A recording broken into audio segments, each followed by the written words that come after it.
I've told this story many times, and without exception, it has provoked the same reaction.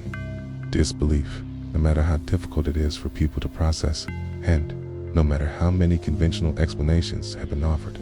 This did happen, and it's an experience I will never forget. It started with a friend of mine, Stewart, who had always been interested in the supernatural.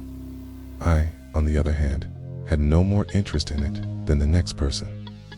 Of course, I'm curious about whether there is life after death, and for selfish reasons, but I prefer to leave these things to themselves, as I find the entire subject morbid. I'm sure I'll learn the truth in the end, but until that day, I'd rather not ask the question for fear of the answer. Either way, Stewart was captivated by the paranormal. He lived and breathed it, what our friendship had developed through another of his passions, film, and although he often asked me to go on one of his investigations, I always replied that I preferred such things to remain on the cinema screen, and to stay there. We'd go for a few beers, regularly, at Farland's Bar on the main street, or catch a film at the local cinema with some mutual friends. Then, suddenly, I didn't see or hear from him for a couple of weeks, which was peculiar, but I assumed he was simply busy, and so I left it at that. It was 3:04 a.m. when he called. I was angry at first that he'd woken me, but when I heard the sound of his voice, anger quickly bled into concern.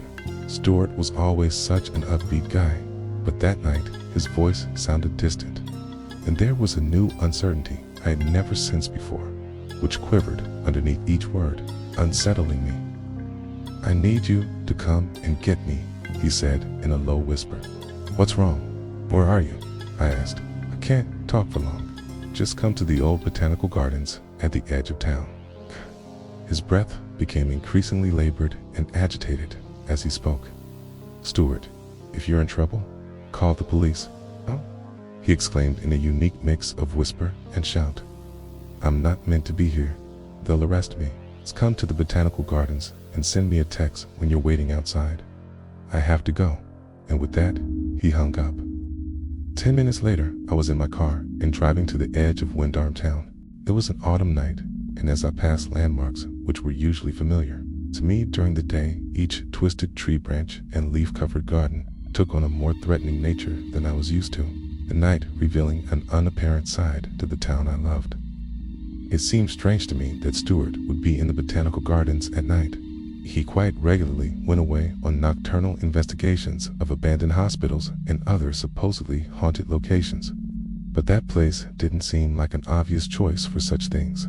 In the past, the gardens housed beautiful, exotic trees, plants, and wildlife under a massive greenhouse, which must have been over 200 feet in length, but it had been shut down for a few decades. I guess the townsfolk didn't frequent it often enough to keep it afloat. Even when I was a kid, the place was just fodder for a rock or two, shattering many of its countless panes of glass, each held in place by a rusted frame. Although, admittedly, my throw fell short more often than not.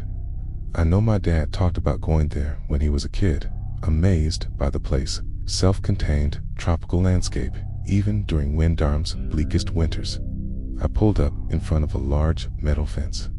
It had been erected years previous, encircling what was left of the botanical gardens and its grounds, no doubt to dissuade new generations of rock throwers. On its gate hung a mud-smeared sign displaying the words, "No trespassing" in no uncertain terms. Stewart obviously hadn't bothered with the warning, no doubt more interested on catching a glimpse of something otherworldly inside. I left the engine running, as it was a little cold out, but just as I unlocked my phone, I received a text message. "Kill your lights," and so I did. Then another message quickly followed. "Don't call me. Whatever you do." I began to develop the distinct impression that Stewart and I were not the only ones present out there in the night. A nervousness crept into my breath, and as I sat there, looking into the darkness of the gardens, partially obscured by a web of fencing, I felt as though something was staring back. For a moment, I was unsure how to proceed, but was then startled by another text message and frightened by the thought that Stewart was in there somewhere and about to be grabbed by a burly security guard. A local gang, or worse, I adhered to his instructions, follow my light and get me the hell out of here. And there it was, Stewart's torch flickering for a brief moment before being engulfed by the darkness once more. I opened the car door, the night uncomfortably cold as it washed over me. Just 30 minutes earlier, I had been cozy, sleeping in my bed, and now this. Climbing over a fence and walking into God knows what. The fence rattled as I pulled myself up, and as I reached the top, I looked across the pitch-black night and seriously reconsidered going any further. Then, Stewart's torchlight flashed again, and I knew I couldn't leave him, possibly injured or trapped, with the chilled October air threatening worse. I jumped down from the fence as quietly as I could, my feet muffled by the whispering grass below. The ground was wet, and the unattended grass and bushes which surrounded the main building made progress difficult. The light flashed again, 3 times in fact, before Stewart turned it off once more. I was sure now that he was growing more agitated, and so I continued in the direction of the once glass building to reach my friend as quickly as possible. But my footsteps were uncertain, and my eyes struggled to pierce the dark. I took out my phone and used the LED light on its back to see where I was going. As I walked towards the large, shadowed outline of the garden building, I grew increasingly apprehensive. There were only 3 possible reasons why Stewart turned on his torch intermittently. One was that it had broken somehow. Perhaps he could only get it to flicker into life every few minutes. Another explanation would be that the battery was low. Perhaps he was lost and switched it off to conserve what little juice it had left. The last explanation was a less appealing one. I switched off my light at thought of it. Perhaps he didn't want to draw too much attention to his location. Maybe he was frightened that someone else would find him first. The darkness stood before me, a wall of black which blanketed all. It was hopeless. I was going to have to switch the light on to see where I was going. I remembered when I was 14 and had nearly fallen down an old drainage shaft when I was camping at night with friends. I always shuddered thinking about that, about how bad that fall could have been. I needed to see where I was going. A security guard came and found me. Then that was a better outcome than falling into the darkness somewhere unseen. And yet, the thought of a night guard seemed far-fetched. The old building had been derelict for years, and it seemed unlikely that the town would waste money on wages for someone to patrol the area at night. Finally, I reached the building, its base made of red brick, which had held up surprisingly well for all its years of neglect. The same could not be said of the frame. Large metal struts reached up to the sky, forming a huge domed roof. I could see pieces of the frame lying on the floor, and in the dim light from my phone, I thought I saw strands of it hanging from the roof, just waiting to break off and impale any unwelcome trespassers. I cringed at the thought of my friend lying somewhere inside, perhaps impaled or trapped by falling metal and masonry. Stewart's light flickered again, and then disappeared. It was indeed coming from inside, and as I ducked under, and then through one of the countless empty metal frames, I realized that he was somewhere in the middle of the building. Despite having no solid walls, there was an echo of sorts to the place, subtle. My footsteps ricocheting gently off the concrete floor and then filtering out into the bleakness of the night. That was when I first noticed it. It's cold. Sure, it was always cold in October, but as I slowly proceeded, shards of broken glass cracking occasionally under my weight. A chill in the air grew more pronounced. It bit at my exposed face, and I was convinced that if I looked in the mirror, my nose would have been bright red. There, Stewart's light. It was closer now, and for the first time, I saw the light reflect upwards for a moment and illuminate Stewart's outline. As I drew nearer, the night closed in, and the cold was now becoming almost unbearable. My hands ached from the bones outward, and the air froze my insides with each breath. I was now only a few meters away from the center of that old glassless dome and my friend. Then light flickered again, but it seemed obscured somehow, as if Stewart had turned his back on me. the light from his torch bathing him in illumination for only the briefest of seconds. "Stewart, it's Mike. Are you okay?" I said softly. "Yes, let's get the hell out of here," he replied nervously. Then a new noise joined us, just as I opened my mouth to whisper across to Stewart and ask him if he was hurt. The sound of broken glass breaking under weight echoed from behind. It came from somewhere behind us and was subtle at first, but there was no doubt. I could hear movement.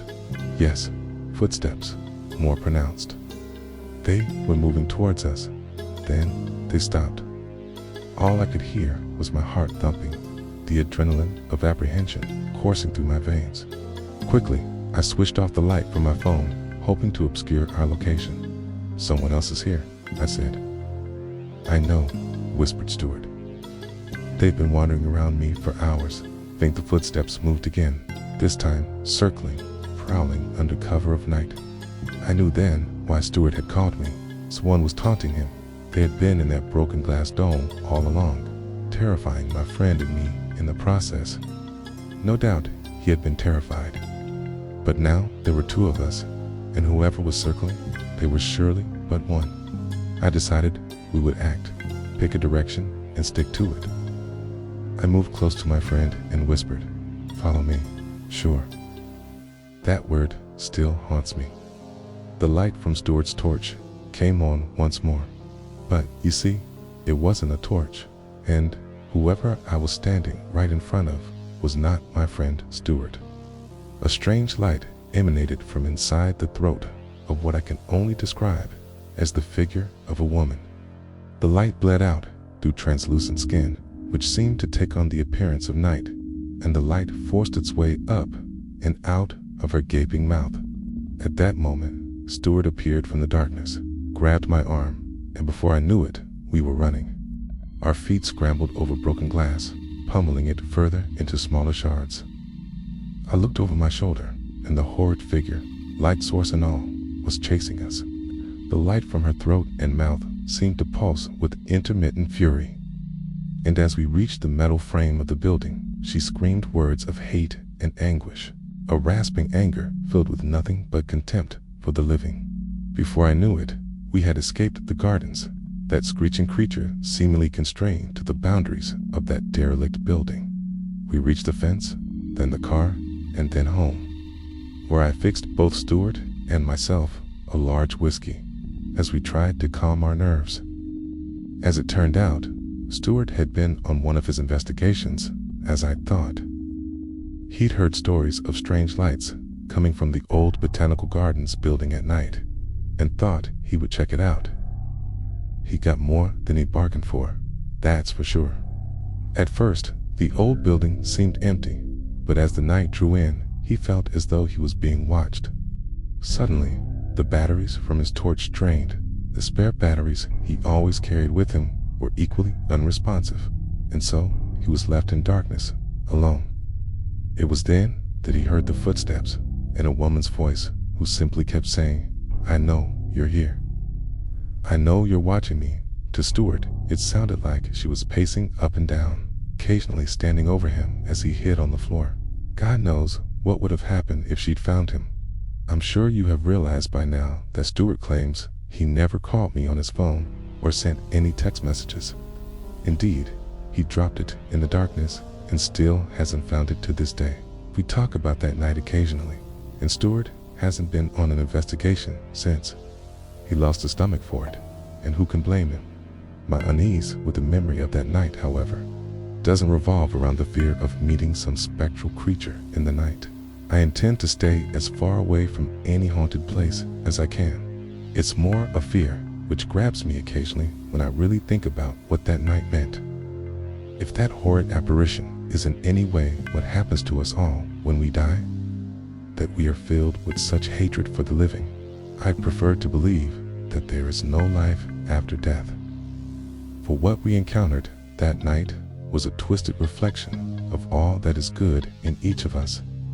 And if no good can remain, I would rather not exist at all. Thanks for listening, friends. If you enjoyed this story, make sure to like, share, and subscribe for more chilling tales. Until next time, stay curious and maybe a little bit scared.